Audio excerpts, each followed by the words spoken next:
کہتے ہیں حضرت عمرو بن عاص رضی اللہ تعالیٰ عنہ یہ جب مصر کے فتوحات کے سلسلے میں لشکر لے کر کے روانہ ہوئے نا مدینہ منورہ سے، تو کہا جاتا ہے کہ آپ جس شہر سے بھی ہو کر کے گزر رہے تھے، جس علاقے سے گزر رہے تھے، آگے آگے آپ کا لشکر چلتا تھا اور پیچھے پیچھے آپ کی کامیابیاں دوڑتی تھیں۔ جس علاقے سے بھی گزرتے وہ علاقہ فتح ہو جاتا، جس شہر سے بھی ہو کر کے گزرتے وہ شہر مصطفیٰ کا کلمہ پڑھ کر کے مسلمان ہو جاتا۔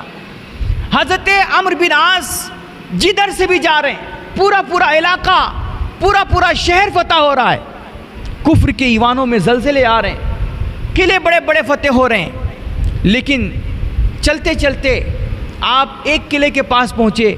اس قلعے کا نام غالباً بوئس نام کا قلعہ تھا۔ آپ وہاں پہنچے، بڑا مضبوط قلعہ تھا۔ آپ نے وہاں پہنچ کر کے بڑی جد و جہد کی، بڑی کوششیں کی۔ 8000 کی فوج تھی حضرت عمرو بن عاص کے پاس، بڑی کوششیں کی نا۔ آپ نے اس قلعے کا محاصرہ تو کر لیا، لیکن کافی دن گزر گئے، وہ قلعہ نہیں فتح ہو رہا تھا۔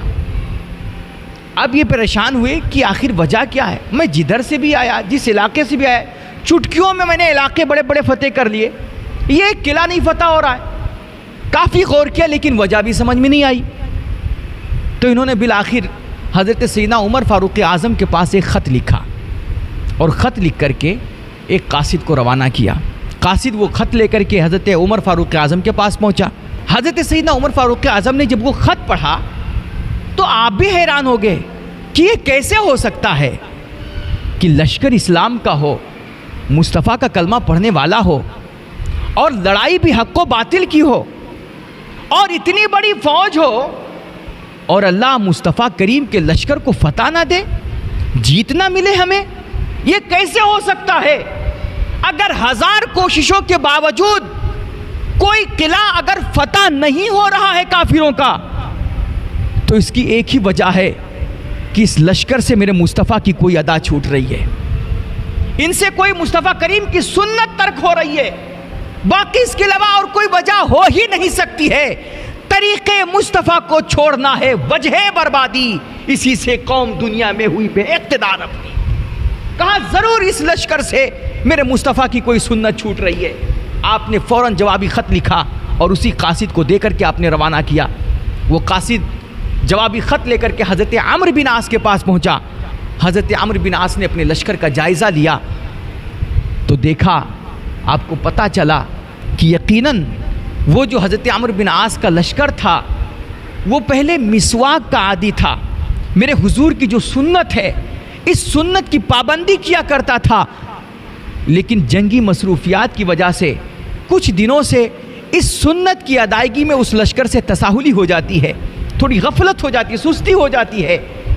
حضرت سیدنا عمرو بن عاص نے فوراً اپنے لشکر کو حکم دیا کہ جاؤ کہیں سے بھی مسواک حاصل کرو، اور سارے لشکر کے لوگ آج مصطفیٰ کی سنت کو ادا کریں اور فوراً اسی وقت مسواک کریں۔ اللہ اکبر! دیکھیے میرے بھائی، سنت مصطفیٰ کی برکتیں کیا ہوتی ہیں، اور اطاعت رسول اور حضور کے اسوہ حسنہ کی پیروی میں اللہ امت کو کیسی سرفرازیاں اور فتح و نصرت اور کامیابیاں عطا فرماتا ہے۔ کہتے ہیں حضرت سیدنا عمرو بن عاص رضی اللہ تعالیٰ عنہ کا جو لشکر تھا، 8000 کا لشکر ہے، ان سب نے مل کر کے ایک ساتھ حضور کی سنت مسواک کرنا شروع کر دیا۔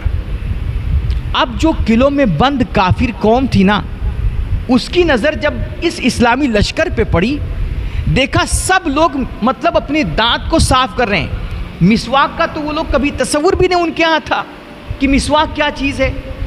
تو انہوں نے جب دیکھا کہ یہ 8000 کی فوج اور سب لوگ اپنے دانتوں کو صاف کر رہے ہیں، تو ان کو لگا کہ یار یہ کوئی آدم خور جماعت ہے، یہ انسانوں کو کھانے والی فوج ہے، یہ اسی لیے آج اپنے دانتوں کو تیز کر رہے ہیں، اور لگتا ہے آج کی رات ان کا پلان بنا ہے کہ یہ ہم سب کو زندہ کھا جائیں گے، چبا لیں گے۔ اب اس سنت رسول کی ادائیگی کی بنا پر اللہ رب العزت نے ان کے دلوں میں اتنی ہیبت پیدا کر دی، اسلامی لشکر کا اتنا رعب ڈال دیا، وہ سارے لوگ اس قدر خوفزدہ ہوئے نا کہ انہوں نے اسلامی لشکر کے پاس ایک قاصد بھیجا اور کہا بھائی تم لوگ جو کچھ بھی کہو تمہاری جتنی بھی شرطیں ہیں ہم تمہاری ہر شرط ماننے کو تیار ہیں اور ہم تمہارے سامنے اپنے آپ کو سرنڈر کر رہے ہیں۔ اس طرح ایک سنت رسول کی ادائیگی کی برکت سے اللہ رب العزت نے اسلامی لشکر کو فتح اور نصرت عطا فرمائی، اور کافروں کے اس مضبوط قلعے پر پھر میرے نبی کے دین کا پرچم لہرانے لگ گیا۔ سچ فرمایا اللہ کے قرآن نے، من یطع اللہ ورسولہ فقد فاز فوزا عظیما، کہ دنیا میں بڑی بڑی جیت اسی کو ملتی ہے جو اللہ اس کے رسول کی اطاعت کرتا ہے، جو مصطفیٰ کے نقش پا کو اپنے لیے مشعل راہ بناتا ہے۔ دنیا آخرت کی تمام تر کامیابیاں اور بلندیاں آ کر کے اس کا قدم چوما کرتی ہیں۔ لیکن میرے بھائی آپ ذرا سوچئے کہ حضرت سیدنا عمرو بن عاص کا لشکر اگر جنگی مصروفیات کی وجہ سے اس سے صرف ایک سنت مسواک کی پابندی میں تھوڑی سی تساہلی ہو جائے تو اللہ وقتی طور پر ہی صحیح لیکن اسے اپنی نصرت و حمایت سے محروم کر دے، اسے جیت نہ ملے، کامیابی نہ ملے، ہزار طاقت رکھنے کے باوجود اسے قلعے پر تسلط نہ حاصل ہو سکے۔ یار آج صبح سے لے کر شام تک، شام سے لے کر صبح تک ہم سے تو نہ جانے کتنی سنتوں کا خون ہوتا ہے، اور یار سنت تو سنت ہے، یہاں فرض نمازوں کی بھی لوگ پابندی نہیں کر رہے ہیں، یہاں جو چیزیں ہم پر واجب کر دی گئی ہیں وہ بھی ہم نہیں کر پا رہے ہیں۔ آپ سوچئے حضرت سیدنا عمرو بن عاص کا لشکر اگر صرف اس سے ایک سنت کی ادائیگی میں تساہلی ہو جائے تو اللہ اسے اپنی نصرت و حمایت سے محروم کر دے۔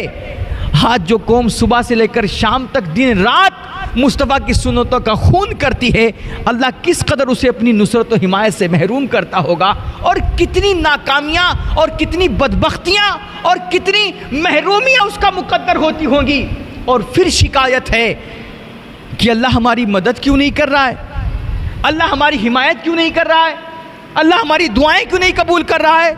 میرے بھائی طریقے مصطفیٰ کو چھوڑنا ہے وجہ بربادی، اسی سے قوم دنیا میں ہوئی بے اقتدار اپنی۔ اگر دنیا و آخرت کی سرخروئی چاہتے ہو، عزتیں چاہتے ہو، رب رسول کی نگاہ میں اگر کوئی مقام اور مرتبہ چاہتے ہو، میرے بھائی مصطفیٰ کے قدموں میں آ جاؤ۔ تم صرف مصطفیٰ کے طرز حیات کو اپنی لائف اسٹائل بنا لو، تم نمازیں ویسے پڑھو جیسے میرے حضور پڑھتے تھے، تم تجارت ویسے کرو جیسے میرے حضور کرتے تھے، تم بازاروں میں معاملات ویسے کرو جیسے میرے حضور کرتے تھے، تم کچہریوں میں انصاف ویسے کرو جیسے میرے حضور کرتے تھے، تم پڑوسیوں کو ستاؤ مت، بہنوں کو ان کا حق دو۔ اور کیا کوئی ہندو، کیا مسلمان تمہیں کوئی بھوکا نظر آئے اس کو کھانا کھلاؤ، پیاسا نظر آئے اس کو پانی پلاؤ، مظلوم نظر آئے اس کا ساتھ دو، تمہارے پاس کوئی فریاد لے کر کے آئے اس کی فریاد سنو، حاجت لے کر کے آئے اس کی حاجتیں پوری کرو۔ اور جو بھی اللہ کی دھرتی پہ بسنے والے انسان ہیں، اگر وہ مجبور ہیں، لاچار ہیں، بے سہارا ہیں، ان کا سہارا بن جاؤ۔